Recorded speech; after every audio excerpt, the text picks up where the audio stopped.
already. What is going on, everybody? It's your boy Sunny here, bringing you guys another Neverwinter video, guys. In this day's video, I'm going to bring you guys my OathBound Paladin Mod 11 build, guys. Now, this build is for pure tanking and buff. The DPS for this build is not really that noticeable. You'll be able to out DPS a cleric, but of course you won't be able to out DPS a DPS.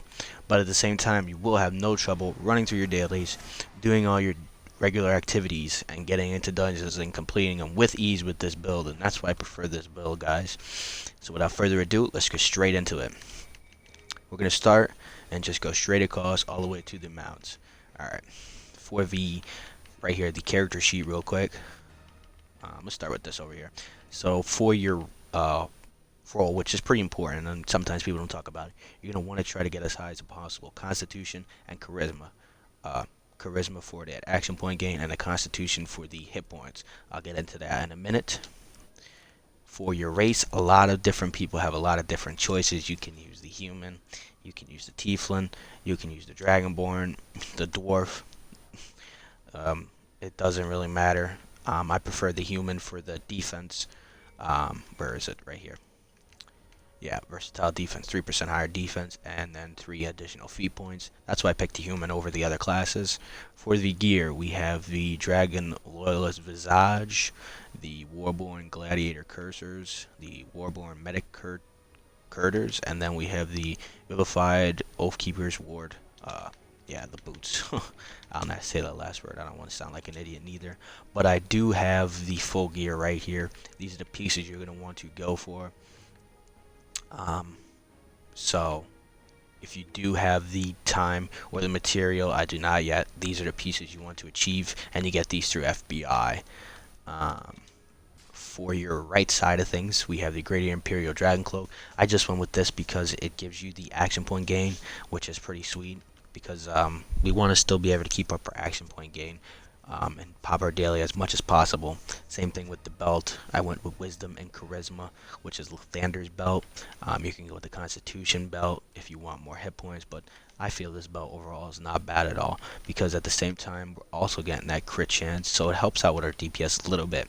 For our shirt and pants, we got the Greater Everfrost chain coat, and you get these from the Sea of Moving Ice, from that lady in the store, I believe, or you can get them from any one of the you know, those zones, whatever the lady's at. And why we picked this one is because of the 2-piece set. If your deflection is greater than your lifesteal, which it is for us, when you perform a deflection, each successful deflection over the next 10 seconds returns 50% of the incoming damage back to the attacker. Plus the stats are good for a tank as well, so you can't beat that. For your enchantments in our defense, we're going to go pure radiant for the maximum hit points, and then in our offense we're going to go with the silveries. Oops, so sorry about the silveries for the recovery, just so we can pop our encounters and keep our daily going and flowing real nicely. For your right side, we're going to reinforce our gear with action point gain, no brainer there. And for the left side, you're going to go with the hit points again, keeping those hit points strong. In the utility slot, it really doesn't matter. I prefer darks just for the movement speed, because we are a little bit on the sluggish side. But you can use, what is it, the Quartermasters, Dragon Hordes, it doesn't really matter. For your main and offhand, we are in mod 11, but unfortunately I just don't have the time.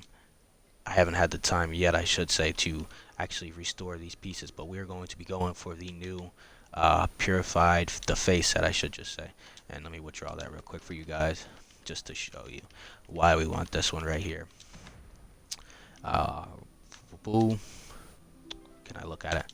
No, I'll probably go better off if I go to collections. Sorry, I thought I would be able to show you guys from there. Dang it. Alright, right here. So the Fae is right here. Right here. So when you use an encounter power, you become Fey Touch, which restores 10% of your action point, as well as increases your outgoing damage by 3% and your outgoing healing by 6% for 10 seconds. That's amazing to get our AP up from that. There's a lot of different choices. You can go for the one that has defense, but with my build, I have no problem staying alive, and my defense is fine where it's at. I prefer the action point gain, so I can daily that much quicker. For your weapon enchantments, I got the Terror right now. There's a bunch you can use. It really doesn't matter for the Paladin. I prefer the buff.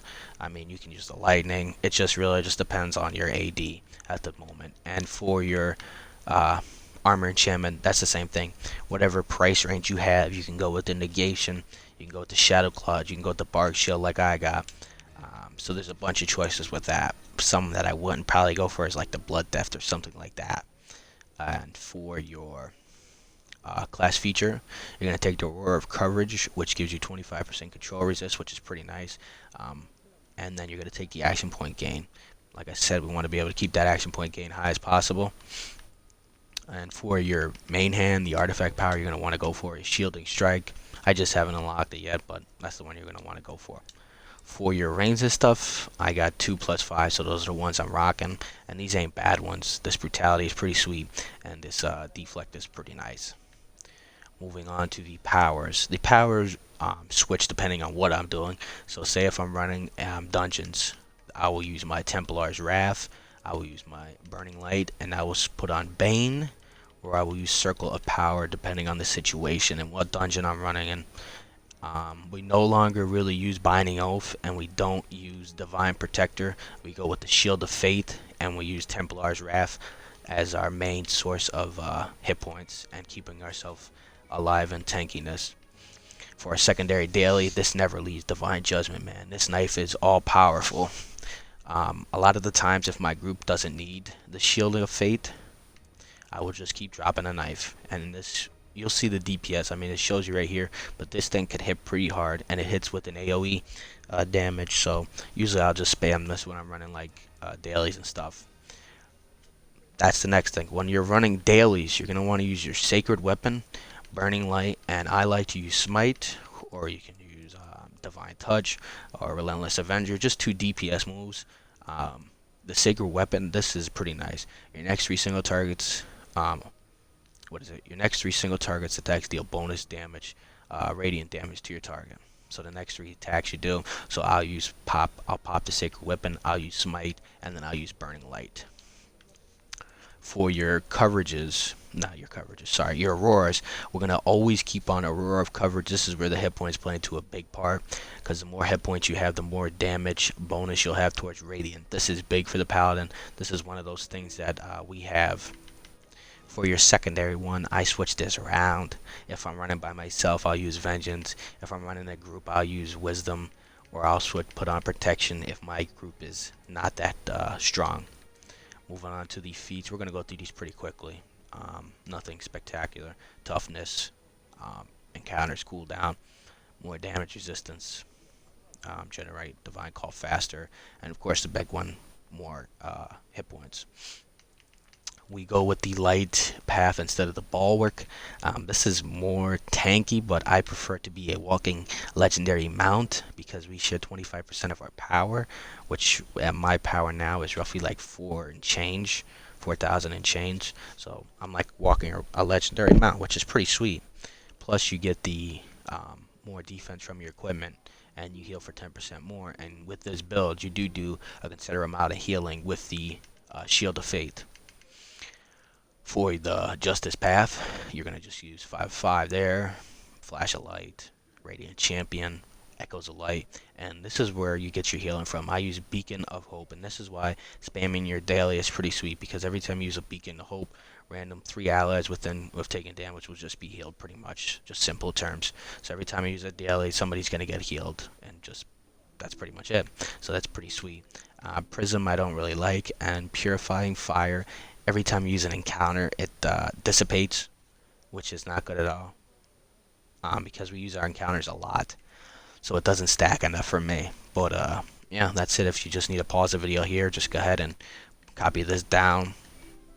Like I said, I'm going to go through this pretty quickly. I don't want this to be too long of a video. For the boons, we don't have all of them yet. I've just been slacking on them real big time. I'm waiting for like a double campaign currency to drop again for me to finish these. But Sharndar, we're going to take the 400 power, 400 deflect, action point game, probably Elven, Ferocity, and then Elvish Fury. So probably these two if you do have them unlocked. Because you don't really need, at my point, I don't need any more tankiness. I'd rather just go with the deeps. You're going to take the 250 power and movement, 400 regen, 3% deflect, the enrage regrowth, and then the augmentation Thane Bastine. Icewind Dale, same thing. I don't have everything done, but 400 AoE resist, 400 incoming healing. This plays into lifesteal and when you're running with like a cleric and everything like that. Keeping you alive is the main priority, and if you stay alive, majority of the time, as long as you keep aggro, your teammates will stay alive. Rapid Thought, 400 recovery, Cool Resolve, and probably Winter's Bounty will be the ones I take. Underdark, we're going to take the 400 power, the crit, the regeneration. Most likely we would go for the Dwarven Footing, which is pretty nice. And then probably Abysmal Strikes, because I don't really have too much of a problem tanking Orcus. If you're at a lower item level and you do have all these boons complete, and you feel like the demons are hitting you pretty hard, then I would use this. You do 5% less damage to you for a dragon. Tyranny of Dragons, taking the 400 power, the deflect, the defense, the regen, and of course we're going to go with probably, if I had to pick, most definitely you want increased healing and probably put some crit severity to help you out in that DPS category. Even though we don't do a lot, the ability to still do a decent amount, not off the charts, but the more DPS we can put out, the better we'll be able to help our team out. Of course, we're going to take the power boon. That's a no-brainer. If you aren't in a guild, then your stats are going to be noticeably a lot lower. We're going to take the hit points boon over the defense boon, alright? This is actually a big one here. This is why my hit points are almost where they're at now without using a constitution belt.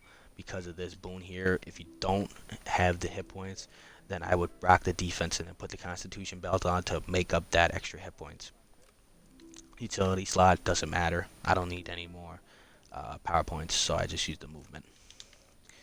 And then the Maze Engine, 400 incoming healing, control effects shorter, action point gain, and just kind of a shield when you drop below 30% health, which is when you're running like FBI or something, this comes in clutch, and you'll see it. I haven't ran MSP yet, so I don't know. You haven't unlocked it. It might be a minute before I do unlock it. So I don't know how well that's going to work in there, but for FBI that helps me out a lot in some situations where they nip me or it lags and they got me pretty good. The next is going to be 300 power, the 400 regen, the recovery, and then of course the recovery right here. For companions, this is pretty important, guys. This is where a lot of our stats come from as well. We're going to be using this guy right here, increases damage resistance up to 10% based on the percentage of damage you have taken. That's pretty sweet since our defense isn't incredibly high.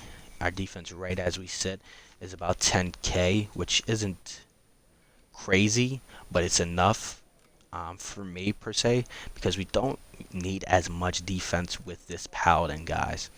Next is going to be this guy right here. He just increases your max HP by 5%. That's just craziness. If I take him off real quick, I'll show you just how much he gives me. I'm at 199. I'll just make him idle real quick, and then I'll drop. So I almost dropped at 199. So what is that? 876, almost 6,000 hit points. Well, 5,000 hit points because it increases my hit points by 5%. Duh, I didn't even have to do the math. Alright, well, that was just a brain fart there. I don't know why my hit points jumped up to... Is somebody by me or something? That's weird. I don't know what happened there. They just jumped up to 200. I don't know. Was that thing working right then? That's weird. Okay, anyway. We're going with the Lillard. You can use any pretty much companion you want. As a striker, you can use the Con Artist. You can use the Sellsword. If you want more defense, you can use like this guy right here. So it's just personal preference. I prefer the Lilin. Also, this healing factor is pretty nice, and it gives you 3 rings and 3 offensive slots, which is pretty nice. To help us out with our DPS, we're going to use the Air Icon and the Fire Icon. These are just 2 DPS, help us out a little bit. If you don't want to use them, you can use like the Rust Monster. You can use the Chicken or something like that that gives you a buff or a debuff to the enemy instead of the DPS. For the mounts, we're going to be using Protector's Camaraderie. Everybody probably knows what that is. Gain 3% of your power and defense, and it stacks up to 4 times. That's a no-brainer.